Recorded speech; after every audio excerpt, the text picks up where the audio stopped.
Thème 2, le monde depuis 1945. Chapitre 1, un monde bipolaire au temps de la guerre froide.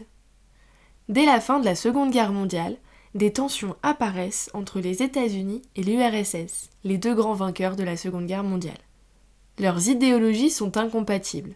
Démocratie et capitalisme d'un côté pour les États-Unis, communisme de l'autre pour l'URSS. Après-guerre, l'URSS de Staline impose des dictatures communistes dans les pays d'Europe de l'Est sous le nom de démocratie populaire. En réaction, les États-Unis mènent des actions pour contenir l'avancée du communisme. En 1947, Harry Truman, président des États-Unis, critique la volonté d'expansion du communisme.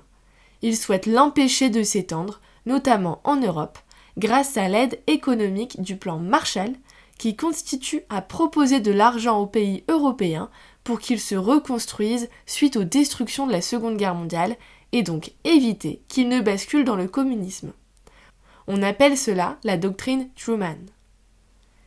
L'URSS de Staline dénonce quant à elle une volonté des États-Unis de dominer économiquement le monde et annonce qu'il cherchera à contrer leur impérialisme. On appelle cela la doctrine Jdanov. On parle alors d'un rideau de fer qui va venir couper l'Europe en deux. D'un côté les pays libres de l'Ouest et de l'autre les pays communistes de l'Est.